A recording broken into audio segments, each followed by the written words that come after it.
all of us as well. That would be nice.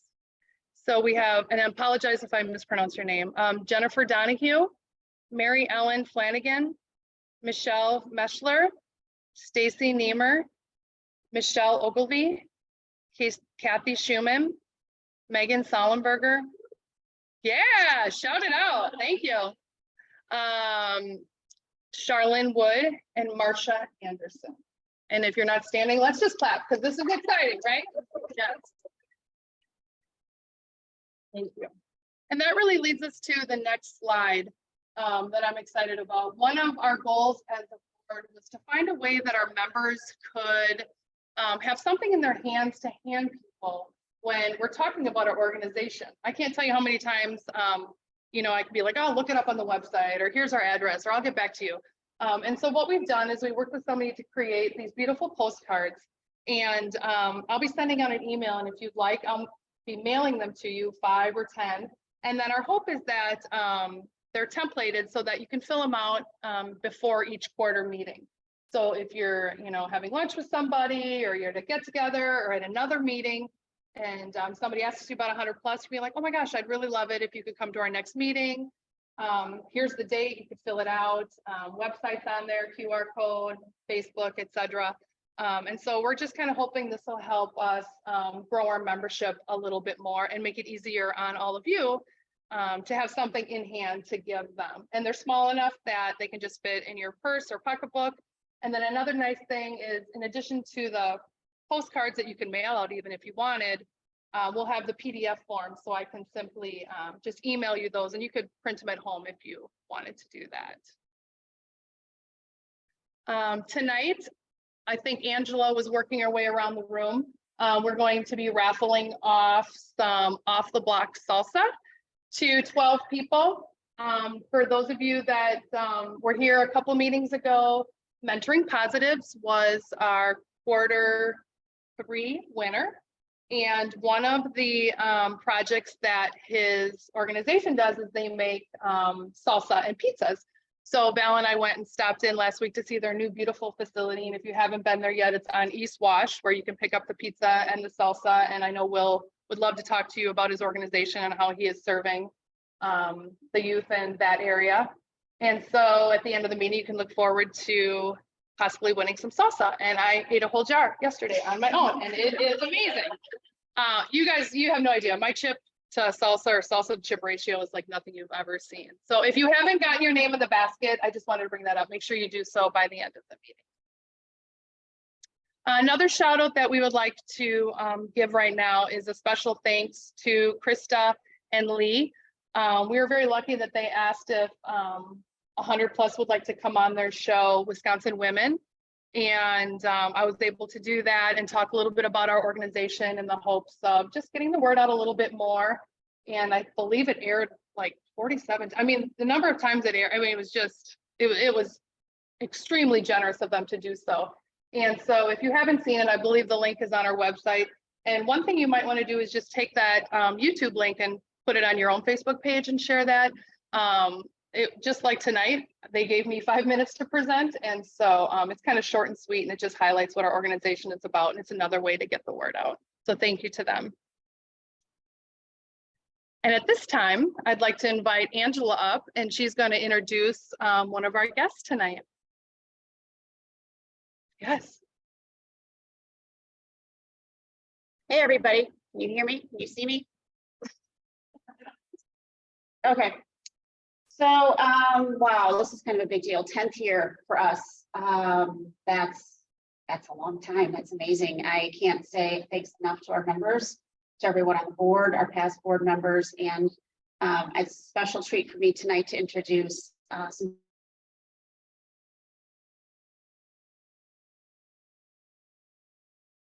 they're kind of well known in the community, and they are here tonight attending our meeting in person. We're so grateful that you're here to share what they do for Big Dreamers United, which is a really neat organization. You're going to learn a little bit about what they do, which is helping other nonprofits in the community. That's what we do differently. I'd like to welcome John up to the stage, and Lee, thank you for coming. So John has been a good friend of our organization from the beginning, in fact, before we even started. So he helped us get the word out in the community, and he's been a big advocate for nonprofits in Madison for beyond 10 years. So it's really exciting to have him here tonight to talk about Big Dreamers and share with John.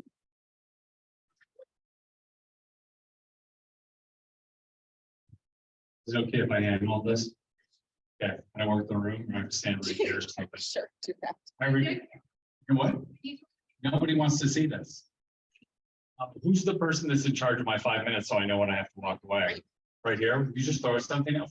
Okay, it's already, it's coming down. My name is John. Thanks for having us. You know how you get wrapped up in your own world with your nonprofit organization? You're meeting people, and you're not being arrogant. It's all you do all day. You think, okay, everybody knows about Big, and then you're talking to some people like, we're with Big Dreamers, and they're like, big what? And so you start to forget that sometimes people don't necessarily know what you do because you do it all day. So we wanted to stop by. Big Dreamers kind of started just in theory back when we started helping you 10 years ago, because we turned 5 yesterday. So did we bring cake? We didn't. We didn't bring those days. I'm sorry. Okay. For the Zoomers. Yeah. Okay. All right. Sorry. Okay. Thank you. Reclaiming my time. Reclaiming my time. So anyway, 10 years ago, we started making your first couple of videos, and we turned 5 yesterday. And in fact, I have a photo of me from our first year. There it is right there. It's been a tough 5 years. I have not aged well. So as you can see there, but that was actually one of our first shoots at Madison Children's Museum. And the whole idea is that we just want to tell you a little bit about what we do so that if we can help a nonprofit that's here, or if you work with a nonprofit, you can tell them about it. Lee Culver, some of you know Lee. Apparently, you co-founded a restaurant or something. You have there's 2 of them now? Double digits now? Okay, I think it's more than that. Lee and I we got together and we started talking, and we were talking about nonprofits, and they put every dollar they have into programming. And that's obviously what they need to do, but sometimes they need to tell their story. And what if there was a creative organization that could help tell their story and didn't charge them? Because sometimes you set money aside to tell your story, and then that money can't go to telling the story. So that's where we step in. So if you go to bigdreamersunited.org, and there's an application there, and you can fill it out, and we can help you with video, with still photography, with graphic design. We MC things. We don't do web design because neither of us know how to do it. So you have to go elsewhere for that. But we've been helping. The first year we planned to do 2 organizations, work with 2 organizations a month. The first year we did 30 jobs. The second year we did 31. So it's hard to say no to people. So we try and go as far as we possibly can. These side projects, and if Angela, if you want to hit the next slide, the side projects are some of the things we really enjoy. Is that if we do the 2 main projects a month, some of the side projects like this one in Poland, which we want to, thank you. Someone called me and said, Holden needs bone marrow transplant. Can we do a portrait of him just for fun? Because he wears the Spider-Man costume all the time. So we did this as a little side project one day.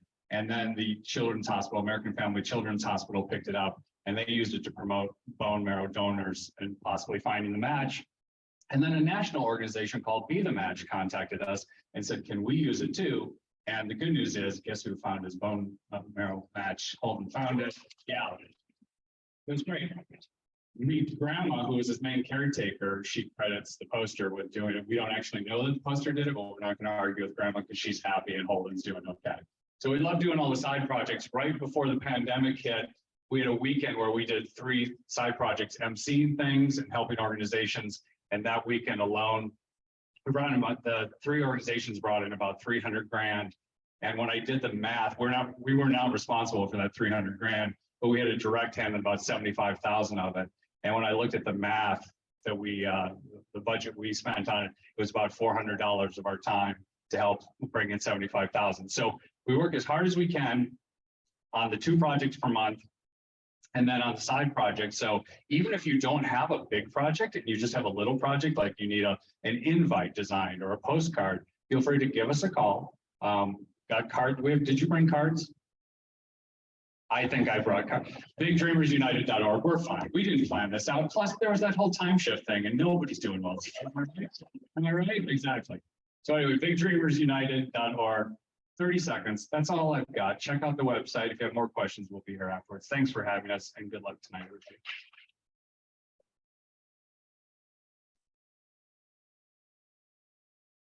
You said you put this back in, remember?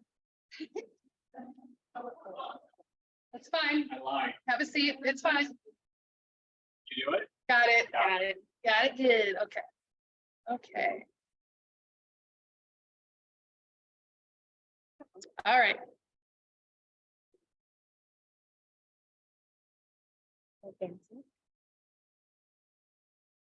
Angela, your slideshow, please. It's just not advancing.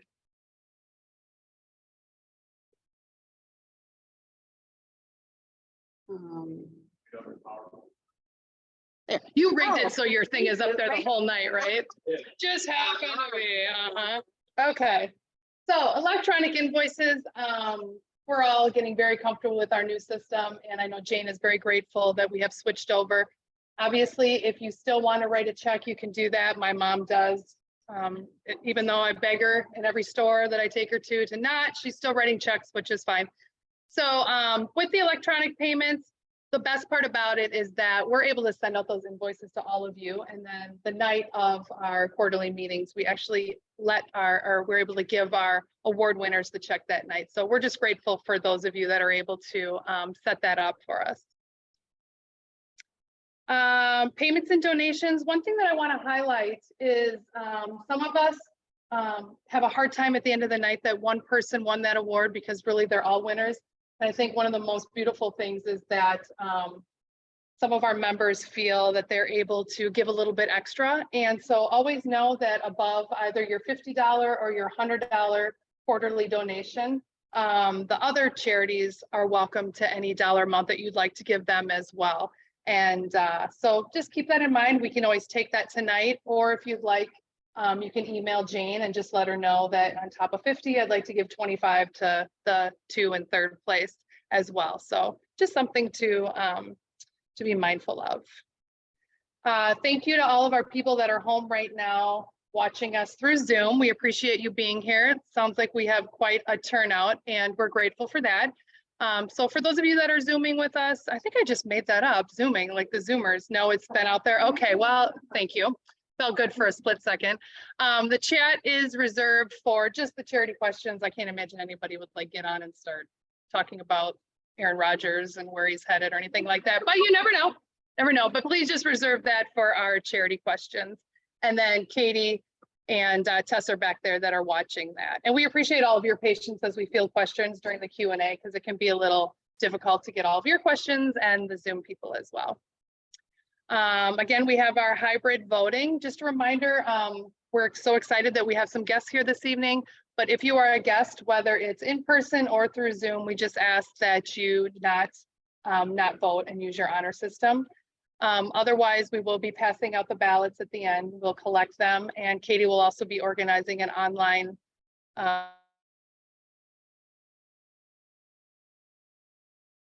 voting option for our people that are participating. The best part of the night, number one, you get to get rid of me, and number two, Val gets to introduce our amazing charities that are here tonight. Again, please help yourself to the tea and cookies. Take as many as you want. If you have kids or family at home, please do that. So without further ado, I will turn it over to Val. And you get to drive. Yes. And I'm only 5'6", so I'm just gonna bring that down. a touch. Perfect. Yeah. Yeah. Thank you. All right. Everyone hear me okay? Okay. Our first presentation this evening is from the Village Diaper Bank. Special thanks to 100 Plus Women member Bobby Reuter for her nomination. Please welcome Megan Solenberger, founder and CEO of the Village Diaper Bank. That is not Megan. That is not Megan. It's Blake. It's Blake. I changed it on my Blake. screen, sorry. Blake, take it away. But I think you know Megan. Yeah, we've seen each other. Yeah. Yeah, they're married. There we go. Yes, okay. Hi, everyone. I'm Blake Sollenberger. I'm a founding board member of the Village Diaper Bank, but more importantly, I'm a husband to our founder of the Village Diaper Bank, Megan Sollenberger. Oh, why don't I take it out there like John, but I'll do that. And today I want to talk a little bit about the difficult choices parents have to make. Megan's difficult choice tonight was to attend our middle son Graham's spring concert this evening because his older brother's spring concert is tomorrow. And if any of you are a middle child or parent to a middle child, you know that nothing is fair, right? So she's with him now, and he is excited to share with me afterwards a song he's going to sing where he claims he will rhyme the word orange. So I'll get a full report when I get back. But I do want to relay Megan's apology for not being here tonight. But I know how grateful she is. And I know the challenges and the difficult choices she had to make as a working parent who wants it all. And that means sometimes missing kids' events, but tonight the kids' event won. So I'm here instead, and she really does appreciate this, and I'm speaking on her behalf. I want to talk about another difficult choice that Dane County parents have to face, which is how to pay for diapers. Many people of means don't realize that state and federal assistance programs like SNAP and WIC do not cover diaper need. They cover food and baby formula, but they do not cover wipes and diapers. So if you're a parent living paycheck to paycheck, or you are underemployed or unemployed, you're facing very difficult choices all the time about how to make your pack of diapers stretch when you're trying to pay for gas, for groceries, or rent. And for 25% of children in Wisconsin living in low-income households, this is a very real choice many parents are making right now in Dane County. And a baby can require up to 12 diapers a day. And when their diaper need is unmet, there's nothing more hopeless than a parent knowing what your soiled baby needs, but not having the clean diaper necessary to help them. And like food or shelter, the simpler the need is, the more foundational it is, because prolonged time in spoiled diapers leads to physical harms like diaper rash, UTIs, increased risk of infection, and increased fussiness and crying. Downstream of that are the economic implications, which is a working parent or a parent who's in school trying to enroll their child in daycare. They do require diapers. They do not allow cloth diapers. So having unmet diaper needs can also compound the issues with employment, not taking sick days at work, missing school and time off. These are all compounding effects. And there's also the mental health impacts. Even at just a few weeks old, children's brains start building the foundations for attachment, trust, and emotional maturity. So the stress of a soiled diaper and prolonged crying are linked to that emotional attachment and its increased rate of abuse for the child, as well as low self-esteem, depression, and anxiety for the parents. We had one of our food pantry partners report that a mom came to them in search of diapers because she had resorted to using plastic bags with paper towels in them as a diaper. This was truly heartbreaking. We learned from this food pantry that the top 3 items parents request from them in lieu of diapers are plastic bags, paper towels, and trash bags. I don't know about you, but when I think about my own stress or anxiety and low self-esteem as a parent, even of means, questions like, am I a good parent? Am I worthy of this responsibility? And then I think about this woman's story, and I imagine if I couldn't provide my child with a fresh diaper, how it would make me feel and the emotional toll of that. But then I think about her bravery to ask for help, her resourcefulness to help the child even with what she could put together, and that willingness and urgency to resort to doing whatever it took to help that child, even without the financial means to. It makes me grateful for what we're doing at the Village Diaper Bank and our partner agencies like this food pantry to help relieve parents of this burden, because she is a good parent, she is worthy, and it just takes a village to raise a child. And so I'm here today to ask for your help to be in the village. So thank you so much.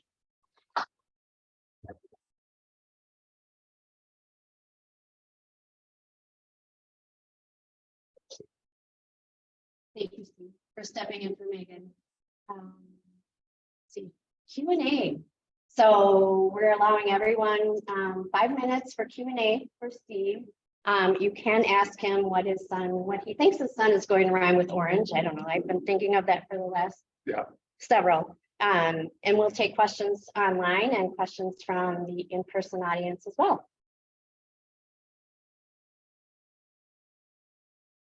How has the need changed since you started? Yeah, no, it's a great question. I guess Oh, yeah, for the Zoomers. For the Zoomers, how has the need changed since we started the diaper bank?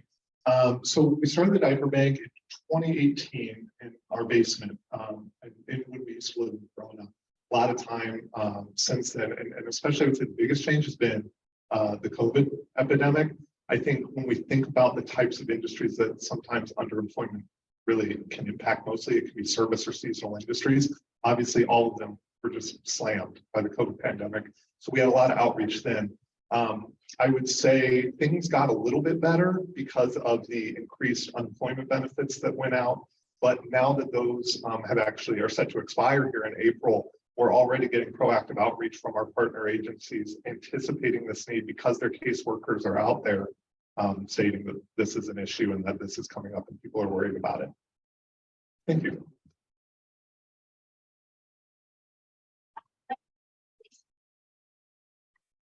Yeah, so what organizations do we serve by supplying diapers? We work mostly with partner agencies rather than direct distribution because it reduces the administrative overhead. It's a lot more dignity. A lot of these people are already going through means testing. When they've already qualified for these other programs, we know these are people who are worthy and are needing of these diapers. So we like to work with partner agencies.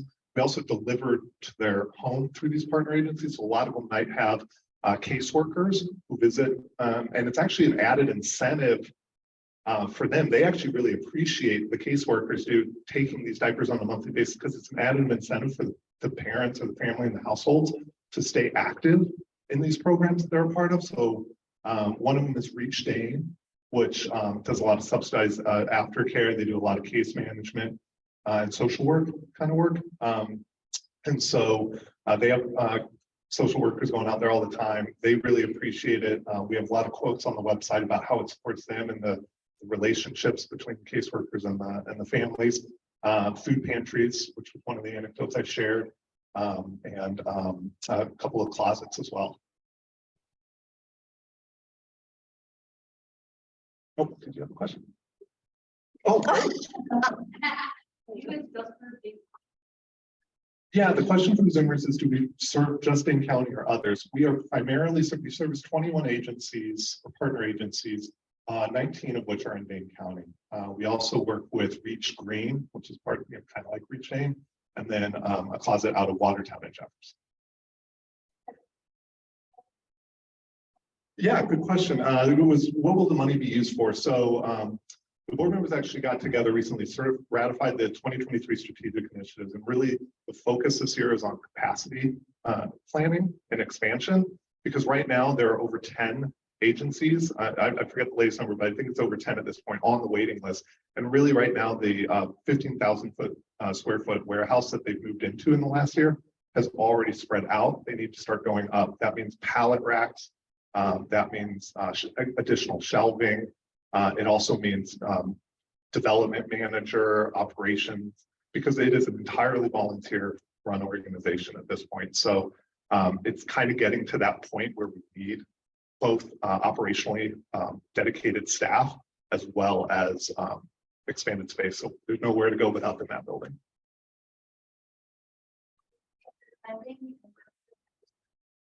Yeah, where do we get our funding and what percentage goes to diapers? I don't know the exact number. My wife would know better, but it's pretty darn close to 90 cents or above of every dollar.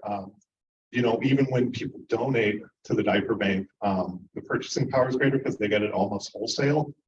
So $1, which would usually get you one diaper, depending on the size, obviously, at a supermarket can actually get you 3 when they donate to the diaper bank. So they have a lot of good purchasing power. The biggest sources of that funding, if any of you are NBC 15 fans, we get great partnership from them every February for the diaper drive every week. Tim Elliott, big help there. We host an annual gala, which helps as well. And then we don't really have United Way actually just started to help, which was fantastic. And that was very recent. So we applaud their partnership for us. But not a lot of corporate,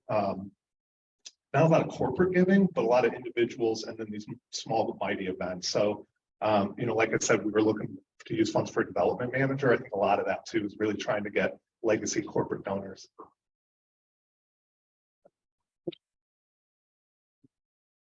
Great.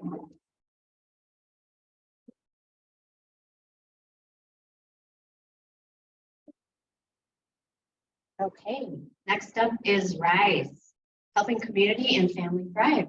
So our presenter tonight, Maggie Wade, Director of Development. Are you flying solo tonight? Okay, Scott Strong is here in spirit. So take it away, Maggie.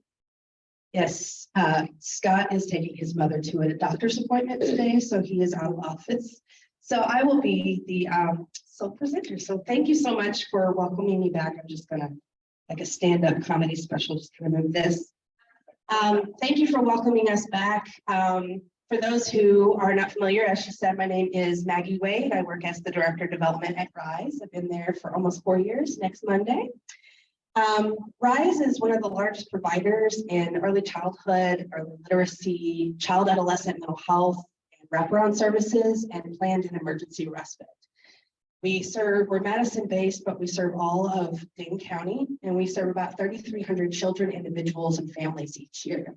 Our approach to our work is through strength-based home visiting programs. So we're really in the homes, in the communities, really meeting the families where they're at and really building a care coordination plan based off of their goals that they want to make. Everybody comes at a different place, and a lot of times they have heard what's not working for them, and we try to tell them what is working for them.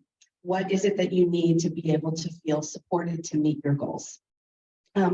On top of that, of the programming, we provide wraparound support.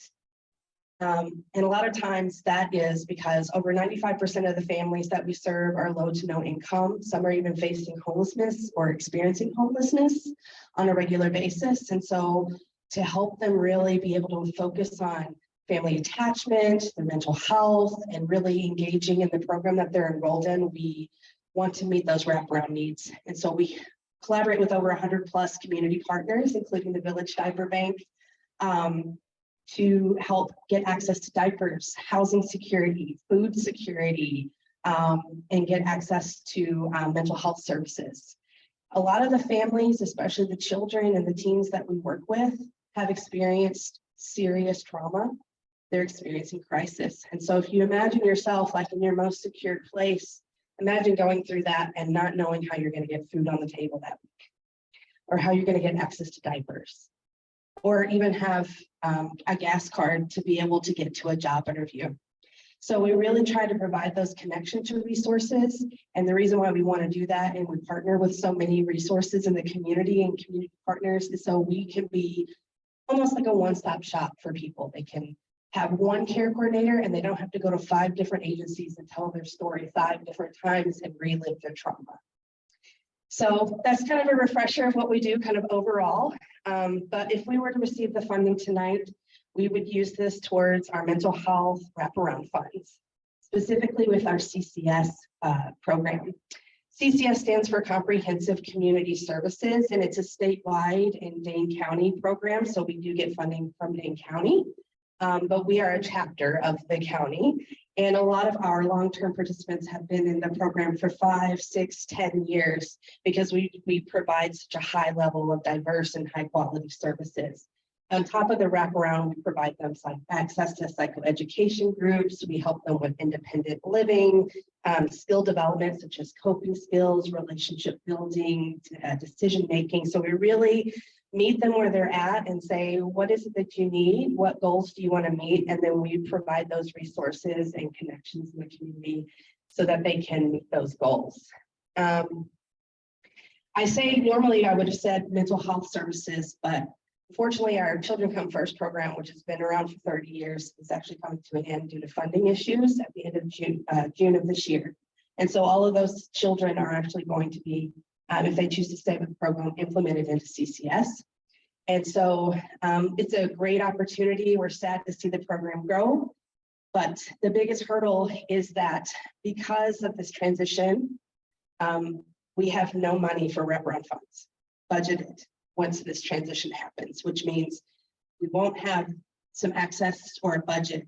So this grant funding would be crucial in being able to help fund rental assistance, access to funds to help pay for a utility bill, gas cards to get to job interviews or to get to work, grocery cards, diapers, and even just the interaction with their care coordinator, and just not only feeling like their basic needs can be met and that they're being supported, but there's a lot of dignity with that, right? They feel like they're being supported. There's a build of confidence there.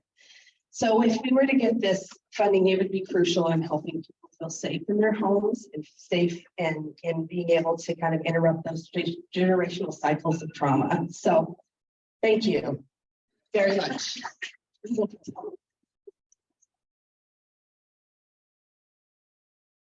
Thank you. Thank you. And a second, I was going to give credit to who nominated Maggie. That would be me. That would be Maggie.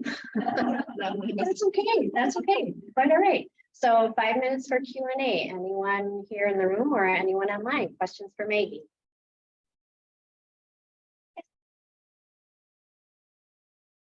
We serve, well, overall, we serve children from the time they're born until early adulthood. So if you think of the brain development span, so 0 to 28, if they continue with our services. Within our CCS program, we serve kids from as young as ages 8 to in their late 20s, early 30s.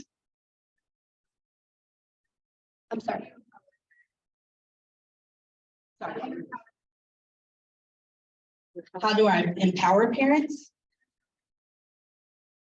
Well, we really, a big part of it is like a lot of the families that we are helping on top of the basic needs is they haven't addressed their own trauma. So in order to be able to support their own children in addressing their trauma and addressing their mental health and those coping skills, we provide them home-based therapeutic services as well, so they are able to address that trauma. I should say we do multi-gen work, and a lot of it is interrupting that generational cycles of trauma. I hope that answers your question. Yeah. Yes.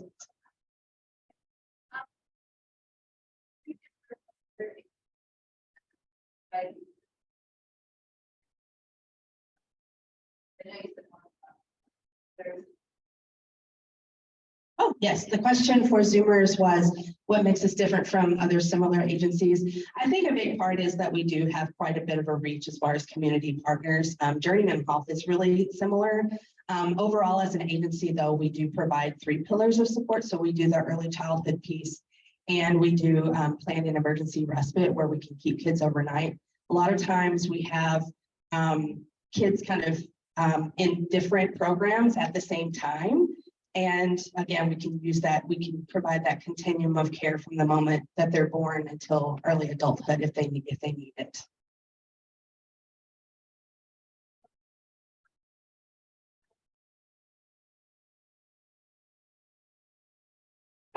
Specifically, we get referrals from everywhere.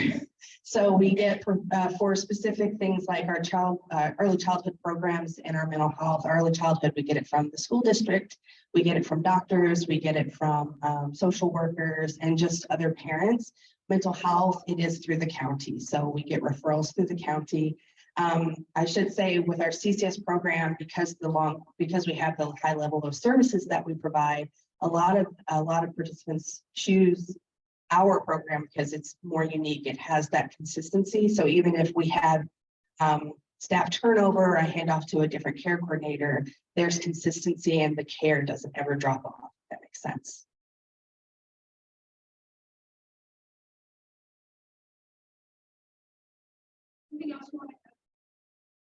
I would like to share a story. I was going to do that in my last 15 seconds and then I kept yapping away. But so this is from a CCS participant. A RISE CCS participant currently, who is still a participant, has been receiving services in the CCS program for 14 years. She initially received mental health wraparound services as a youth and then transitioned to adult services. This participant has an extensive history of trauma and multiple foster care and group home placements as a youth. She spent much of her childhood living in homes that were not or did not feel safe for her. Her transition to adulthood was particularly challenging as her housing and other basic needs were cut off and no longer supported by the systems involved in her life as a youth. And RISE was able to support this participant with securing long-term adult services, housing security, a legal guardian, as well as continued mental health support services. Today, this young woman lives in her own apartment with the level of care and support she needs to live safely and happily in her community. This has been the first time she has ever felt safe in her home. She recently moved to a new apartment and reports that she loves it. Excuse me.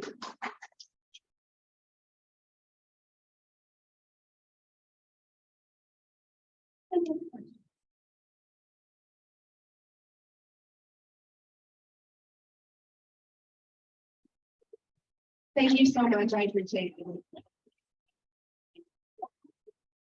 Thank you, Maggie. All right.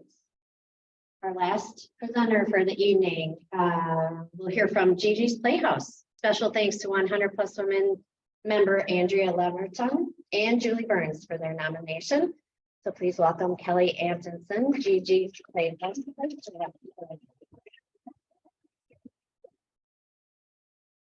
That's my name, right?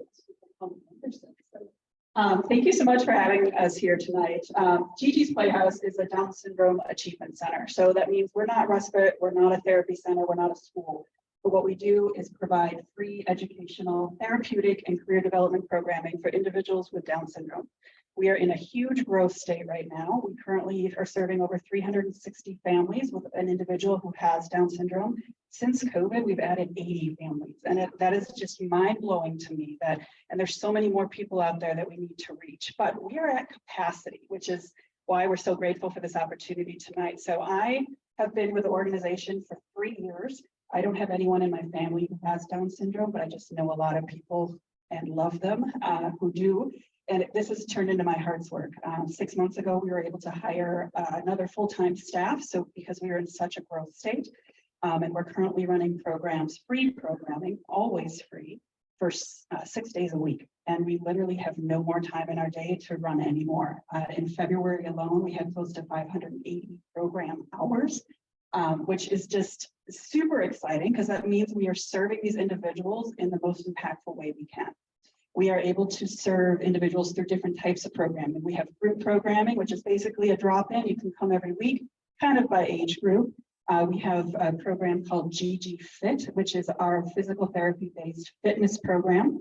And that is something we just launched and is super impactful because people with Down syndrome have low muscle tone, and we're able to help them build that muscle through their fitness activities that also have take-home activities. So fitness only is with us for an hour, but they do it at home the entire week. Our very first session, our teens and adults were able to, they were doing planks by the end of it. It was just mind-boggling. It was just the coolest thing I've ever seen. We just introduced that for kids and toddlers as well. So we have these adorable little people come in the Playhouse Saturday mornings. We're in their little Gigi Fit like uniforms, and they're working on standing and walking. We also do one-on-one programming. So we have literacy and math tutoring that is, again, 100% free for our families, and that is run by volunteers. As an organization, we are 99% volunteer run. I mentioned we only have 2 staff, but we do have over 100 active volunteers with every programming session we do, and we do 3 sessions a year. Literacy math tutoring, our tutors go through 8 hours of tutoring, so they really know how to teach people with Down syndrome and help them learn best. And we also do speech and language therapy. So there's a lot of resources in the schools that, we think, oh, people are getting everything they need in the schools. Well, we serve people from birth all the way through adults. Once you're out of school, you're not getting those services anymore. Even if you're in school or school age kiddos, they're only getting maybe 15 minutes a week in speech and language therapy. We're able to serve them in our own Playhouse. We have 14 families right now that we are providing free speech and language therapy. So our families' cost will never be a barrier to them. We work really, really hard to make sure that we are able to keep that cost out of their pocket because they have enough to deal with in their daily lives. So we work really hard to talk to organizations. We're always trying to help people understand what we do, and then being through 99% volunteer run as well. So our Playhouse is a safe haven for our families. That is the one place they can go to that they know they are going to be accepted They don't have to explain what's going on with them, and they don't have to answer any questions about a behavior or why aren't they doing this or what should they be doing. They are accepted as they are. And our mission is to change the way the world views Down syndrome and bring a global message of acceptance for all. And we truly mean that. So funds are super, super important. I'm not going to lie. I've never turned down money in my life, but the awareness for us too is huge. To learn what we're about, volunteer your time, to tell someone you know about what GG's is, because they're going to know someone who has someone with Down syndrome in their family. And we want them to come with us. We want to make sure that they're being served in the best possible way. And there's other organizations that do serve the Down syndrome community, which is just fantastic, but we're the only one who has a physical location. We have a beautiful spot on Monona Drive. We're in the Lake Edge Shopping Center, and we've been there the entire time. We're turning 7 years old in May, and we are part of a national organization who's turning 20. But what is really important to understand is that locally, we are completely 100% self-funded.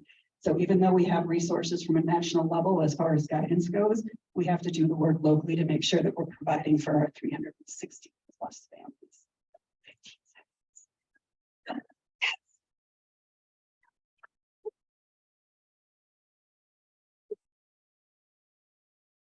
Thank you, Kelly.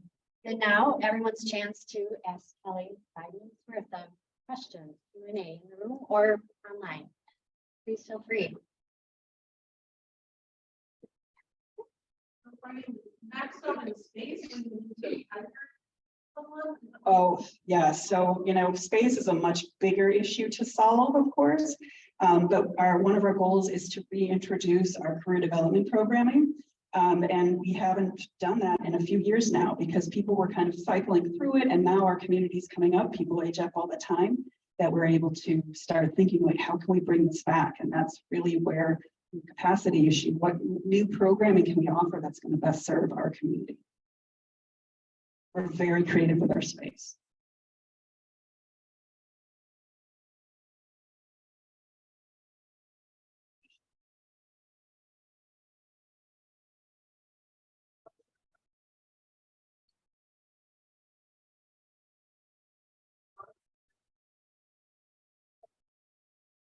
No, so we have kind of a template of programs that we can run. GGFit is an example that it is a physical therapy-based program with a MAN PT method. So we partnered with them as an organization. But it takes a lot of money to run our programming because you have to buy all the supplies. We need to make sure that families are walking into this and not having to worry about anything. The other programs we run, speech and language therapy. We pay a licensed speech therapist to provide that. That's not something volunteers were just picking to do. We have licensed people that are providing these services for our families. So we get templates of how we can run. Our volunteers do a great job with our group programming, that they make sure they're working on speech, they're working on social skills, they're working on fine and gross motor movement.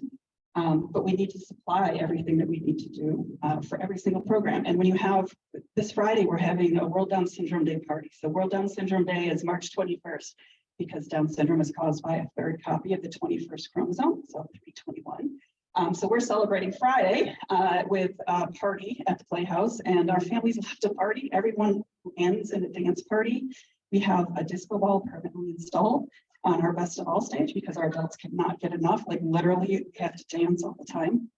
But it's a way for us to be able to continue celebrating our community. We have over 70 people signed up just to come in for that party, our holiday party that we hadn't been able to do since pre-COVID because we had to shut our doors and go virtual. We had over 160 families, 160 people show up. So the need is there. They want to be with us. We're just so impressed with how resilient our families have been. It's a very challenging culture that we're all in right now. But we do everything we can to make sure that they're able to be celebrated and accepted every single time they walk through our doors. Now we serve birth all the way through adults. We've had so many new families. Weekly, I've been having families come in. Many are new babies. I'll have moms come to me when they're pregnant. Diagnoses are delivered in a very grim way. The first response that their doctors give them is typically, "I'm so sorry, you can have an abortion at this point." And they have to fight to keep their babies at every single appointment they go to. Many of the times, the first time they're even congratulated is when they walk through a GG's Playhouse. The first time that they're saying, "I'm so excited you're here. Your loved one is going to have a fulfilling and capable life," because we see it every single day. I mentioned we're an achievement center. We set the bar really high because these individuals are incredible people. They all have their special skills, like each and every one of us. So it's new families coming in is the greatest thing because sometimes I get to hold babies, which is just awesome. But other times it's just like they leave knowing that there's love out there for them and they have found a home away from home. Yeah.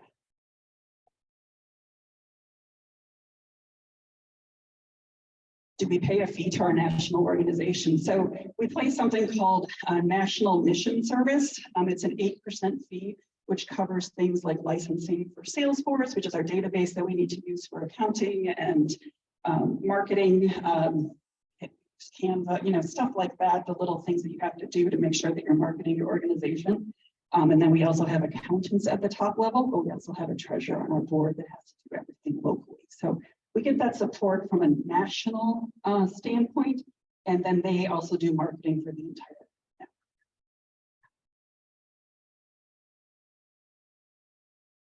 30 seconds left. So we have a young adult named Ben who comes to our playhouse, and they just found us a year and a half ago. They consider Gigi's his college. So he comes to us 4 days a week right now. He does literacy tutoring, math tutoring, speech and language therapy, and our adult program called Fantastic Friends. They know that this is something he's never one that would be able to go to college. We have a self-advocate who goes to Madison College and she's graduating this year. She couldn't make it tonight, unfortunately. She's a very busy lady. But Ben, we are his place. We are how we are helping him succeed as a young adult. We're helping him find opportunities, and he's able to keep those skills going to help his family. He has started a produce stand on their land, and he runs that. And we're able to help them give those tools to be able to communicate and be successful in his early career.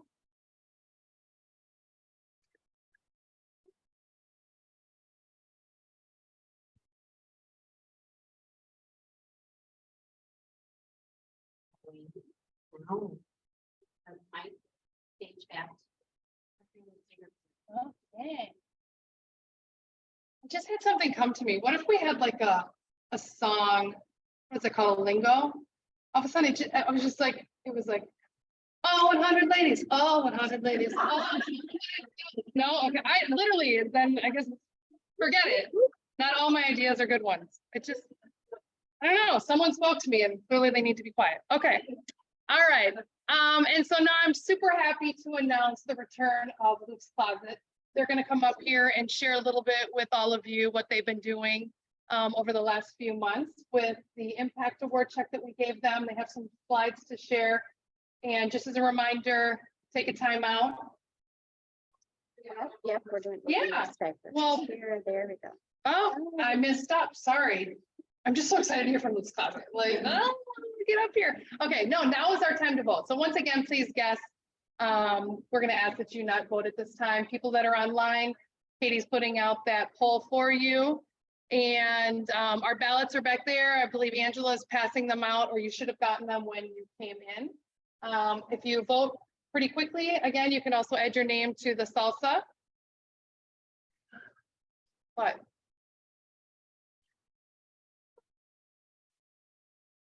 Sorry, I didn't see it up there. Looks like a close race.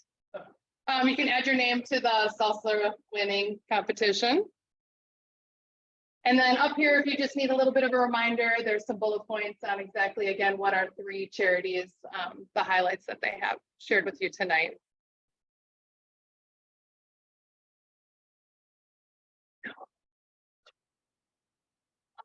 Two of them, I need to vote for Rhonda. Thank you.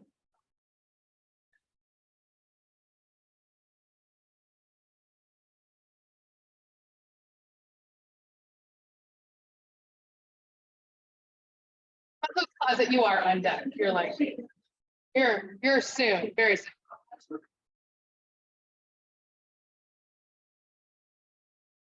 Would Beyonce be disappointed in my dancing I just did? Wasn't that in her video? Like she comes as a.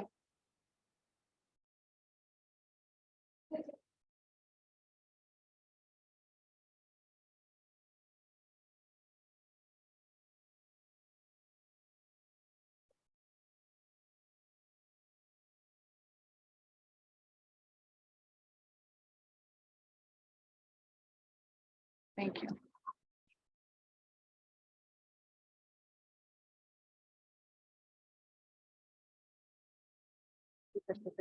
Yes, yeah, yeah.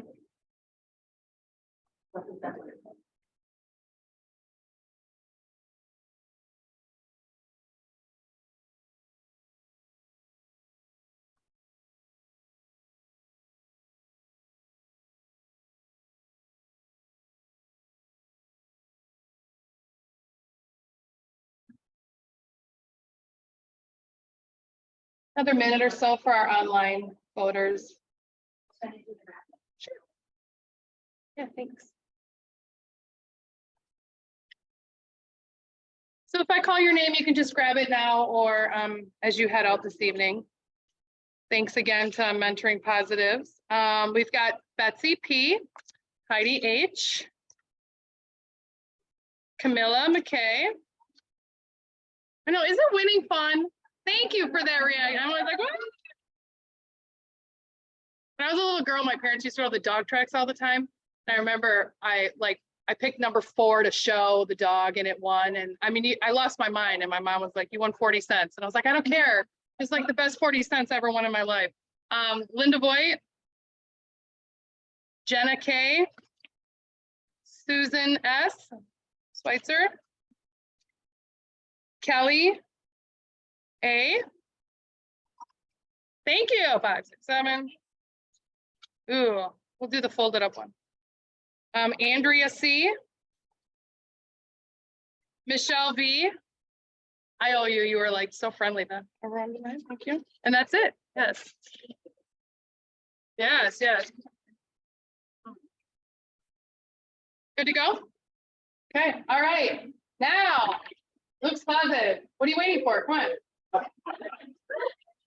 Give you like a 5-minute. Yeah, yeah. Okay. Just yeah, you know what? I'm not sure why this slideshow isn't representing mine, so I don't know if your slides are going to be up there after all that for some reason. Angela, and then this won't fast forward either. Yeah, is there another option? Escape, okay, and then arrow. Okay, what else? Okay.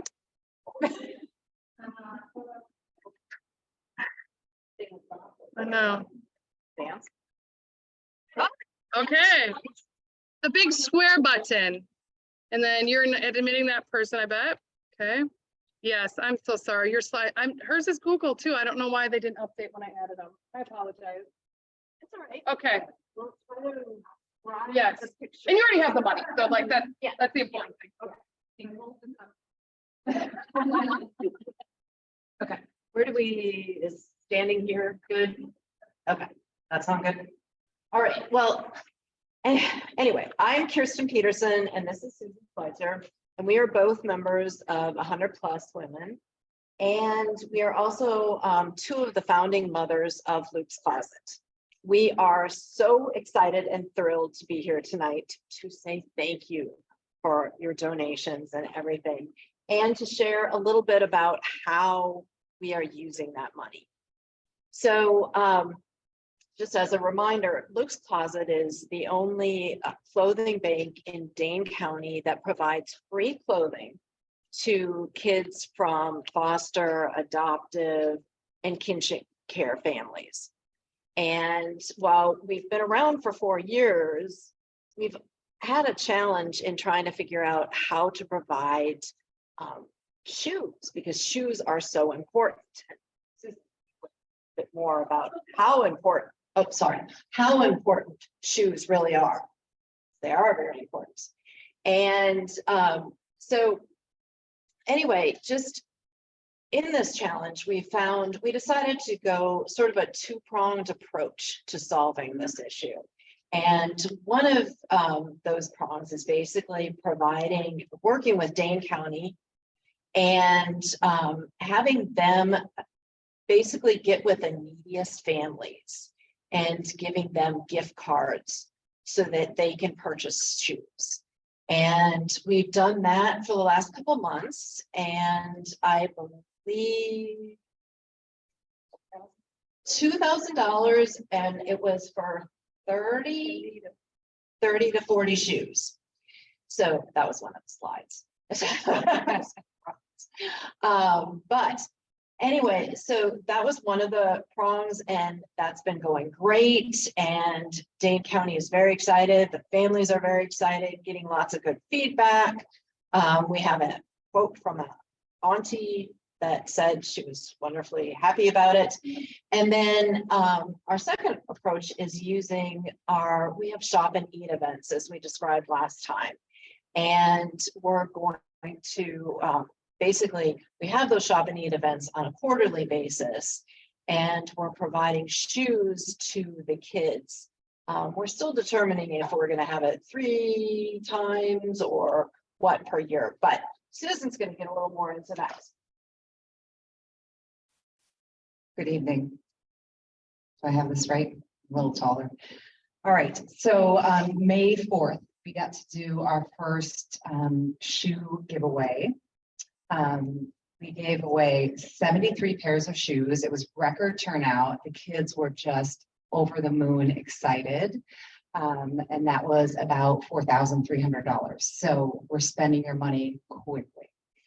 The kiddos got to come in and they would sit down next to us, look at a computer and pick out their own shoes, and they were mailed directly to their house. So it was pretty awesome. There were grandmothers in tears just thanking us for the shoes that they could not afford to purchase for their grandkiddos. One of my favorite quotes of the day was, "You mean I'm getting a package in the mail? And when?" Like the delivery date was like really key.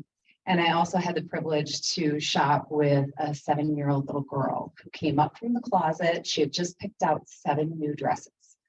And she was over the moon excited. And she had her little tennis shoes on and we're measuring her feet. She looks over at her caregiver and she said, really sheepishly, "Could I buy some dress shoes to go with my new dresses?"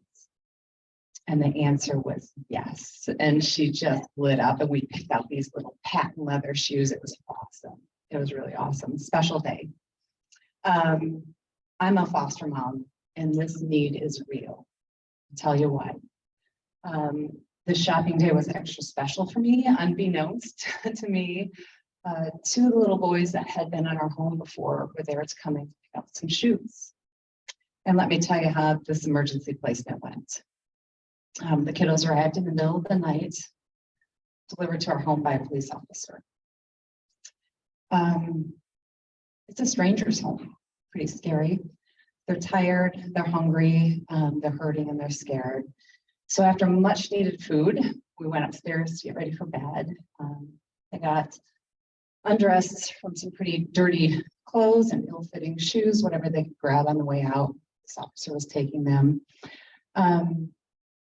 So they were already on the bed and their shoes were off and we're like, okay, Zuzu, we're to tell them to go to the bathroom again. So I'm like, hey, we better go to the bathroom again. And one of the kiddos said, I mentioned, they call me Zuzu. Zuzu, can I have my shoes again? Okay, so I gave him his shoes, he put them back on, quick restroom break. The next day, the whole shoe thing came up again. So I asked his big sister, I'm like, okay, what's the deal with the shoes? And she's like, well, Susan, we have to wear shoes in our house because if we walk around in our apartment, there's so much glass on the floor that we will cut our feet. I was blown away. I was like, I've never crossed my mind. So I was able to hold their hands, give them hugs, and they got a new pair of fast kicks. So that was because of all of you here in this room and on the Zoom call, the Zoomers. We appreciate you. Thank you.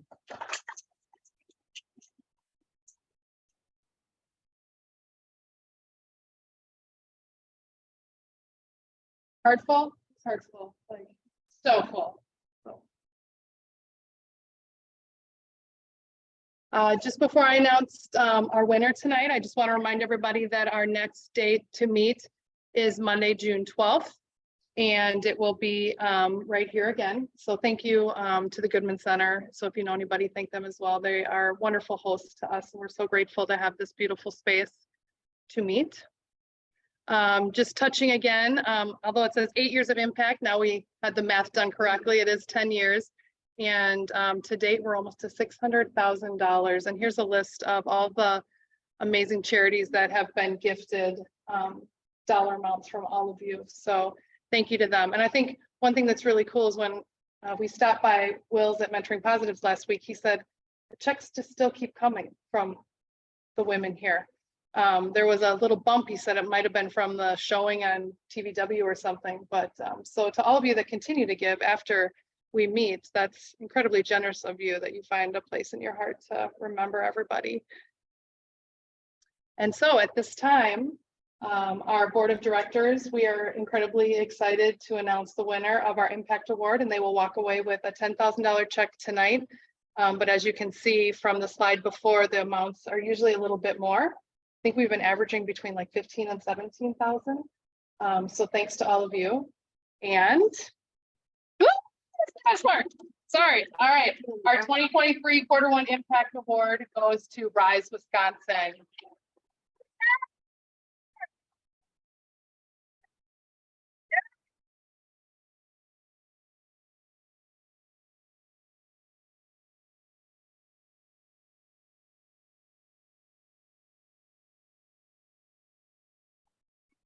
One other thing I just want to share is all of the teacups, I was thrifting like mad at St. Vinny's and Goodwill and Dig and Save over the last month or two. So please, everybody take a cup with you. I think drinking out of teacups is fun. So please take some with you as well. And that's it. Thank you so much for being here. Take some cookies.